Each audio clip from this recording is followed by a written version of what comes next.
வணக்கம். செல்வகுமாரின் இரவு வானிலை ஆய்வறிக்கை. இரவு 8 மணிக்கு பதிவு செய்யப்படும் ஆய்வறிக்கை. அதிகாரப்பூர்வ வானிலை அறிக்கைக்கு இந்திய வானிலை ஆராய்ச்சித்துறை அறிக்கையை பார்க்கவும். 2025 ஏப்ரல் 2 புதன்கிழமை இரவு ஆய்வறிக்கை. எதிர்பார்த்தது போலவே இன்றைக்கு 2ஆம் தேதி மழைப்பொழிவு தொடங்கியது. இன்றைய மழைப்பொழிவு திருவாரூர் மாவட்டத்தின் கோட்டூர் ஒன்றிய பகுதிகளிலையும் மன்னார்குடி நீடாமங்கலம் கொரடாச்சேரி ஒன்றிய பகுதிகளிலையும் இடியுடன் கூடிய கனமழை பொழிவை பல இடங்களிலே கொடுத்தது. மன்னார்குடிக்கு அருகில் இருக்கக்கூடிய மன்னார்குடிக்கு கிழக்கே, தென்கிழக்கே, வடக்கே, வடகிழக்கே போன்ற பகுதிகளெலாம் நல்ல மழை மதியத்தில். பிறகு அது அப்படியே கும்பகோணம் பகுதி வரைக்கும் போய் மழைப்பொழிவை கொடுத்த நிலையில் தற்பொழுது கேரள எல்லையோர மாவட்டங்களில் மழைப்பொழிவு தீவிரம். தேனி மாவட்டத்தின் தெற்கு பகுதி, விருதுநகர் மாவட்டத்தோட தேனி மாவட்டத்தின் எல்லை, அதாவது தேனி, விருதுநகர், மதுரை மாவட்டம் சந்திக்கும் இடத்துல மூல வைகையாறு பகுதிகளில், சதுரகிரி மலைப்பகுதிகளில், ராஜபாளையம் மேற்கு பகுதிகளில் இடியுடன் கூடிய கனமழை பொழிவு. மேலும் வால்பாறைக்கு தெற்கே கனமழை பொழிவு, மூணாறு மற்றும் மறையூர் பகுதிகளிலையும் கனமழை பொழிவு. அதே போல் மைசூரு பகுதிகளில் மழை, கனமழை, இடியுடன் கூடிய மழை. அந்த மழைப்பொழிவு நீலகிரி மாவட்டத்தின் வடக்கு சரிவில் ஈரோடு மாவட்ட கர்நாடக எல்லையோரத்துக்கு கொடுக்கும். ஓகே, இது நடைபெற்று கொண்டிருக்கூடிய நிகழ்வு. இது இப்பொழுது மழை. வரக்கூடிய மணி நேரங்களில் எப்படி இருக்கும் அப்படின்னு பார்த்தீங்கன்னா, இன்றைக்கு வரக்கூடிய மணி நேரங்களில் மேற்கு தொடர்ச்சி மலை மாவட்டங்களில் ஆங்காங்கே இன்னும் மழைப்பொழிவு பரவலாகும். மேலும் திருப்பூர், ஈரோடு, சேலம், கோயமுத்தூர், திண்டுக்கல், தேனி, மதுரை, விருதுநகர், தென்காசி, திருநெல்வேலி இந்த மாவட்டங்களில் நள்ளிரவில் மழைப்பொழிவு நன்றாக தெரிகிறது. பிறகு நள்ளிரவுக்கு பிறகு நாளை அதிகாலைக்குள்ள மழைப்பொழிவு டெல்டா மாவட்டங்களின் கடலோர பகுதிகளில் உருவாகி உள்ளே வரும். இப்பொழுது கூட மழைப்பொழிவு இலங்கையில் கனமழை பொழிவாக பொழிந்து வருகிறது. வடக்கு கிழக்கு மாகாணங்களில், அதாவது காங்கேசன் துறை மற்றும் முல்லைத்தீவு இடைப்பட்ட பகுதிகளெல்லாம் இடிமழை. இந்த மழைப்பொழிவு படிப்படியாக தமிழ்நாட்டின் டெல்டா மாவட்டங்கள் மற்றும் தென் மாவட்ட கரையோர பகுதிகளில் நள்ளிரவிலே வந்து மழைப்பொழிவை கொடுக்கும் என்றும் அதிகாலையில் உறுதியாக கொடுக்கும் என்றும் எதிர்பார்க்கப்படுகிறது. இது நாளை அதிகாலை காலையில் கனமழை பொழிவாக டெல்டா மாவட்டங்களின் உள்பகுதி ஆங்காங்கே ஒதுக்கி தான், பரவலாக கனமழை கிடையாது, ஆனால் பரவலாக மழை இருக்கும்.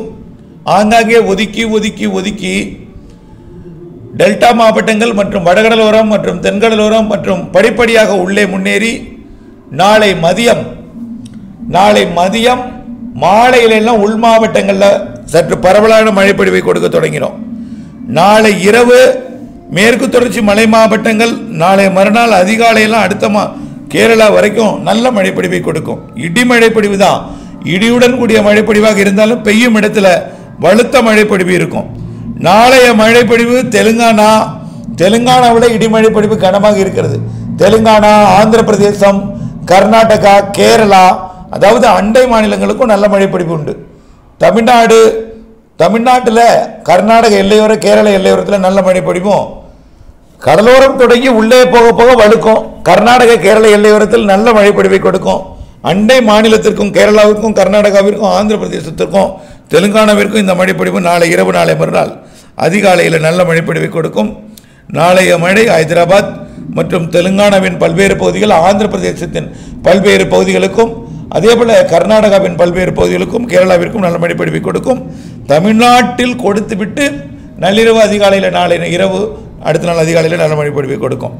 மீண்டும் கடலோரம் தொடங்கும் மழை உள்ளே போய் உள் மாவட்டங்களுக்கும் மேற்கு மாவட்டங்களுக்கும் தினசரி கொடுத்து கொண்டே இருக்கும். அதிகாலை கடலோரம், காலை உள்ளே, மதியமும் உள்ளே, படிப்படியாக மேற்கே, மாலை இரவில் மேற்கு தொடர்ச்சி மலை, நள்ளிரவு அதிகாலையில் கேரளா, கர்நாடகா, ஆந்திர பிரதேசம், தெலுங்கானா, இப்படி மழைப்பொழிவு இருந்து கொண்டே இருக்கும். இன்றைய மழைப்பொழிவு டெல்டா மாவட்டங்களில் மன்னார்குடி சுற்றுவட்டாரம் ஒரு முறை பிரிந்தது, பல இடங்களில் ஒதுக்கி இருக்கு. நாளைய மழை 2 அல்லது 3 முறை வரும். அதிகாலை ஒரு முறை, காலை ஒரு முறை, மதியம் ஒரு முறை வரும். இப்படி உள்ளேயும் ஆங்காங்கே ஓரிரு முறை ஒதுக்கி ஒதுக்கி ஒதுக்கி ஒதுக்கி பெய்யும். நாளை மறுதினத்திலிருந்து அதாவது வரக்கூடிய 6ஆம் தேதி வரைக்கும் இதே மழை தாங்க. 7ஆம் தேதி ஒரு நாள் என்ன செய்யணும்னா தீவிரம் கொஞ்சம் குறைஞ்சிருக்கும். காரணம், தீவிரமடைந்து வரக்கூடிய நிகழ்வு காற்றழுத்த தாழ்வு நிலை நெருங்கி வருவது, கிழக்கு காற்று தடைபடும். சுழன்று வரும்பொழுது கிழக்கு காற்று தன் கட்டுப்பாட்டில் இருக்கும். அப்போ கிழக்கு காற்று வராத காரணத்தினால கொஞ்சம் புழுக்கமான வானிலை மட்டுமே இருக்கும். கிழக்கு காற்று வந்ததும் வரக்கூடிய 8, 9, 10, 11 தேதிகளில் நல்ல ஒரு மழைப்பொழிவை கொடுக்க இருக்கிறது. அதாவது ஒரு வடகிழக்கு பருவமழை காலத்தில் எப்படி வானிலை இருக்குமோ அதே போல வானிலையை வரக்கூடிய 8, 9, 10, 11 தேதிகளில் தமிழ்நாட்டின் அனைத்து மாவட்டங்கள் மற்றும் புதுச்சேரி, காரைக்கால், ஆந்திர பிரதேசம், கர்நாடகா, கேரளா மற்றும் ஒட்டுமொத்த தென் மாநிலங்களுக்கே மழைப்பொழிவை 8, 9, 10, 11 தேதிகளில் கொடுக்கும். அடுத்த நிகழ்வு 12ஆம் தேதி. ஒதுக்கி ஒதுக்கி தாங்க, தினம் எல்லாருக்கும் கொடுக்காது. அதே நேரத்தில் மழை இல்லாமலும் இருக்காது. அருகருகே ஒதுக்கி ஒதுக்கி பெய்யும். ஒதுக்கி இருக்கக்கூடிய இடங்களில் அன்றைக்கோ வேற ஒரு மணி நேரங்களில் பெய்யும், அல்லது அடுத்த நாள் பெய்யும், அடுத்த நாள் பெய்யும். எல்லா நாளும் வாய்ப்புண்டு. அடுத்தபடியாக 12ஆம் தேதி அடுத்த நிகழ்வு. அது 17ஆம் தேதி வரைக்கும் மழை வாய்ப்பு இருக்குது அடுத்த சுற்றினால. ஆகவே அதுவும் நல்ல மழைப்பொழிவு இருக்குது. பிறகு ஓரிரு நாள் இடைவெளி கொடுத்தாலும் மீண்டும் 22ஆம் தேதி அடுத்த சுற்று மழை. 2, 12, 22 2, 12, 22 என்ற அடிப்படையில் இப்படி மே மாதம் 2ஆம் தேதி, மே 12ஆம் தேதி மழை உண்டு. மே 15 வரைக்கும் இப்படி மழைப்பொழிவுகள் இருந்து கொண்டே இருக்கும். ஒதுக்கி ஒதுக்கி ஒதுக்கி ஒதுக்கி மழைப்பொழிவை கொடுத்தாலும் நல்ல மழைப்பொழிவு மே மாதம் 15 தேதி வரைக்கும் வெயிலும் இதமான வெப்பநிலையும் சற்று கனமழையும் என்று மாறி மாறி இருந்து கொண்டே இருக்கும். ஒரே இடத்துல திரும்பவும் பெய்யாது. ஒதுக்கி ஒதுக்கி இடத்துல பெய்யாத இடத்தில் பெய்யும். சில இடங்களில் கூடுதல் மழைப்பொழிவும் இருக்கும். ஒதுக்கிய இடங்களில் தாமதமாக பெய்தாலும் நல்ல மழைப்பொழிவை கொடுப்பதற்கு சாதகம் இருக்கிறது என்பதை நீங்கள் புரிந்து கொள்ள வேண்டும். அடுத்தபடியாக மழைப்பொழிவை பொறுத்த வரைக்கும் மே 15 வரையும் ஒதுக்கி ஒதுக்கி ஒதுக்கி ஒதுக்கி இருந்து கொண்டே தான் இருக்கும். மேற்கு தொடர்ச்சி மலையில் கொஞ்சம் கூடுதல் மழைப்பொழிவு பெரும்பாலான நாட்கள் இருக்கும். கடலோரம் மட்டும் கொஞ்சம் குறைவாக இருந்தாலும் மேற்கே போக போக மழைப்பொழிவு கூடும். கடலோரம் தொடங்கும் மழை கடலோரமும் இருக்கும். மேற்கு போக போக மழைப்பொழிவு பரப்பில் கூடும். கேரள எல்லையோரம் கனமழை பொழிவு உண்டு. தினசரி மழை உண்டுங்க. கேரள எல்லையோரம் மே 15 வரையும் இருக்குது. இடையில் வெயில் வந்தாலும் மேற்கு தொடர்ச்சி மலை கேரளாவில் மழை இருந்து கொண்டு தான் இருக்கும். அதற்கு பிறகு மே 15க்கு பிறகும் கேரளாவிலையும் மேற்கு தொடர்ச்சி மலையில் தான் மழைப்பொழிவு கூடுதலாக இருக்கிறது. பிற மாவட்டங்களுக்கும் மேற்கிலிருந்து மழை வரும். வெப்பச்சலன இடைமழை மே இறுதியில் மேற்கிலிருந்து வரும். மே இறுதி நாள் மே 31ஆம் தேதி தென்மேற்கு பருவமழை தொடங்கும். மே 31ஆம் தேதி முன்கூட்டிய தென்மேற்கு பருவமழை, நிகழ்வால் மழை, அணைகளை நிரப்பும் மழையெல்லாம் ஜூன் மாதமே இருக்கிறது.